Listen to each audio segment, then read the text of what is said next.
بسم اللہ الرحمن الرحیم۔ دجال کی آمد سے پہلے حالات کیسے ہوں گے؟ دجال کیسے لوگوں کو فتنے میں مبتلا کرے گا؟ دجال کس جگہ سے نکلے گا؟ شام کی جنگ کے ساتھ دجال کا کیا تعلق ہے؟ دجال کی آمد سے پہلے مسلمانوں کی جنگ کس سے ہوگی اور وہ کتنی خوفناک ہوگی اور فتح کسے نصیب ہوگی؟ سامعین ذی وقار، دنیا میں بدی کے دو بڑے ناموں میں سے ایک نام شیطان کا ہے اور دوسرا دجال کا۔ دجال اس وقت کسی جزیرے میں قید ہے، اور جب اللہ پاک کا حکم ہوگا وہ قید سے آزاد ہو کر دنیا کو فتنوں میں مبتلا کرے گا اور اپنی خدائی کا دعویٰ کرے گا۔ دجال دنیا کا وہ سب سے زیادہ قابل نفرت شخص ہے جسے اللہ کے نبی صلی اللہ علیہ وآلہ وسلم نے دنیا کا سب سے بڑا فتنہ قرار دیا اور اس کی شر سے پناہ مانگنے کا حکم ارشاد فرمایا، جبکہ یہودیوں کے نزدیک یہ حضرت موسیٰ علیہ السلام کے بعد سب سے زیادہ قابل عزت اور محترم شخصیت ہے جسے وہ اپنا نجات دہندہ سمجھتے ہیں۔ دجال کے پیروکاروں کی اکثریت یہودیوں اور عورتوں پر مشتمل ہوگی۔ دجال جب نمودار ہوگا تو اس کے لشکر میں 70,000 یہودی پیروکار ہوں گے جن کے سروں پر تیلسان کی آبائیں ہوں گی۔ سیدنا انس بن مالک رضی اللہ تعالیٰ عنہ سے روایت ہے کہ رسول اللہ صلی اللہ علیہ وآلہ وسلم نے فرمایا، دجال اصفہان کی یہودی بستی سے ظاہر ہوگا، اس کے ساتھ 70,000 یہودی ہوں گے، انہوں نے سبز رنگ کی شالیں کندھوں پر ڈال رکھی ہوں گی۔ صحابہ کرام نے حضور صلی اللہ علیہ وآلہ وسلم سے عرض کیا، یا رسول اللہ صلی اللہ علیہ وآلہ وسلم، وہ زمین پر کتنی تیزی سے چلے گا؟ آپ صلی اللہ علیہ وآلہ وسلم نے ارشاد فرمایا، اس کی رفتار ایسے ہوگی جس طرح ہوا بادلوں کو اڑا لے جاتی ہے، اور اس گدھے پر سوار ہوگا جس کے کانوں کے درمیان 40 ہاتھوں کا فاصلہ ہوگا۔ سامعین کرام، شیطان کی طرح دجال کو بھی قوانین قدرت میں سے چند چیزوں پر اختیار دیا گیا ہوگا، اور یہ اختیار اہل ایمان کو آزمائش میں ڈالنے کے لیے ہوگا۔ وہ جب نمودار ہوگا تو اس کے ساتھ مصنوعی جنت اور دوزخ ہوگی۔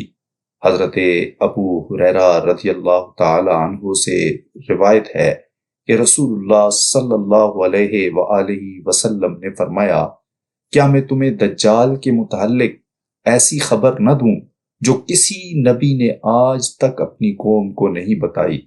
بے شک وہ کانا ہوگا اور اپنے ساتھ جنت اور دوزخ کی شبیہ لائے گا۔ در حقیقت جسے وہ جنت کہے گا وہ آگ ہوگی، اور جسے وہ جہنم کہے گا وہ دراصل جنت ہوگی۔ سیدہ اسماء بنت یزید رضی اللہ تعالی عنہا سے روایت ہے کہ ہم نبی کریم صلی اللہ علیہ وآلہ وسلم کے ساتھ آپ صلی اللہ علیہ وآلہ وسلم کے گھر میں موجود تھے کہ آپ صلی اللہ علیہ وآلہ وسلم نے فرمایا، ظہور دجال سے 3 سال قبل آسمان 1/3 پانی اور زمین 1/3 فصل روک لے گی۔ جب دوسرا سال آئے گا تو آسمان 2/3 پانی اور زمین 2/3 فصلیں روک لے گی۔ پھر جب تیسرا سال ہوگا تو آسمان مکمل طور پر اپنا پانی اور زمین مکمل طور پر اپنی فصلیں روک لے گی۔ ٹاپوں والے اونٹ اور کھروں والی گائیں، بیل، بھیڑیں، بکریاں، گھوڑے اور گدھے سب ہلاک ہو جائیں گے۔ اتنے میں ادھر دجال پہنچ کر ایک دیہاتی سے کہے گا کہ اگر میں تمہاری اونٹنیوں کو فربا اور دودھ سے بھرے تھنوں کی صورت پیدا کر کے دکھاؤں تو کیا تم مان جاؤ گے کہ میں تمہارا رب ہوں؟ وہ کہے گا، ہاں بالکل۔ اس کے بعد شیطان اس شخص کے اونٹوں کی شکل اختیار کرے گا تو وہ شخص اس کا پیروکار بن جائے گا۔ دجال کی آمد سے پہلے یہ حالات پیدا ہوں گے، حتیٰ کہ اس کی آمد سے پہلے عظیم جنگ ہوگی جس میں بہت ساری ہلاکتیں ہوں گی، اور حدیث طیبہ میں اس بات کا اشارہ موجود ہے کہ وہ جنگ بھی شام میں ہوگی اور پھر ادھر سے ہی دجال کا ظہور ہوگا۔ اگرچہ اس حوالے سے روایات میں اختلاف ہے کہ دجال کا ظہور کس جگہ سے ہوگا۔ حضرت یسیر بن جابر رضی اللہ تعالی عنہ بیان کرتے ہیں کہ ایک مرتبہ کوفہ میں سرخ آندھی آئی۔ ایک شخص جس کا تکیہ کلام یہ تھا کہ سنو اے عبداللہ بن مسعود، قیامت آ گئی ہے۔ حضرت عبداللہ بن مسعود رضی اللہ تعالی عنہ ٹیک لگائے بیٹھے تھے، سنبھل کر بیٹھ گئے اور فرمایا اس وقت تک قیامت نہیں آئے گی جب تک میراث کی تقسیم اور مال غنیمت کی خوشی ترک نہ ہو جائے۔ اور پھر ملک شام کی طرف ہاتھ کے ساتھ اشارہ کر کے فرمایا وہاں اہل اسلام کے دشمن جمع ہوں گے۔ میں نے پوچھا ان دشمنوں سے آپ کی مراد رومی ہیں؟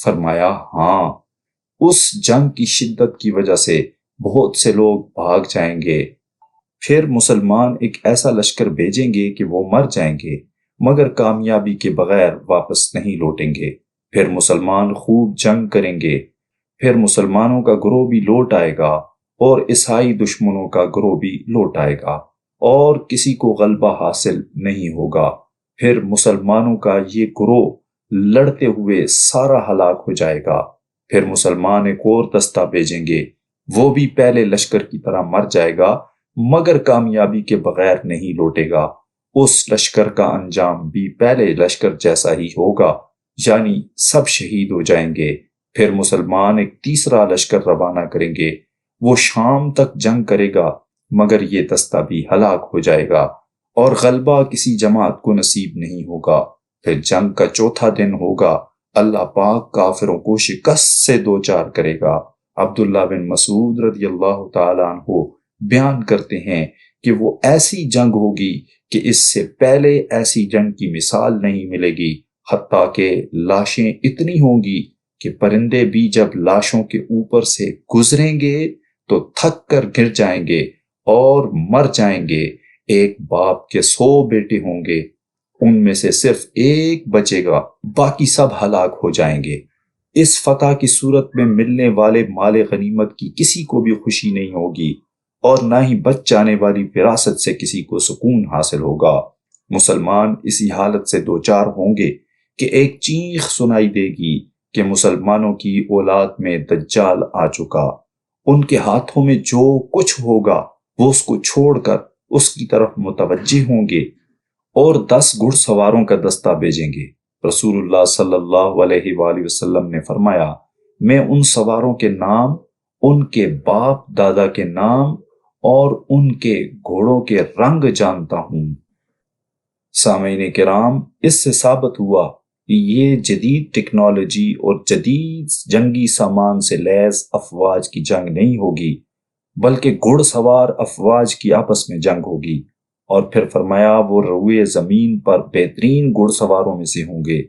حضرت ابی ہریرہ رضی اللہ تعالیٰ عنہ بیان کرتے ہیں کہ رسول اللہ صلی اللہ علیہ وآلہ وسلم نے فرمایا کہ تم نے ایک شہر یعنی قسطنطنیہ کے متعلق سنا ہے کہ اس کی ایک جانب خشکی ہے اور ایک جانب سمندر۔ صحابہ کرام رضی اللہ تعالی عنہم نے عرض کیا ہاں یا رسول اللہ صلی اللہ علیہ وآلہ وسلم۔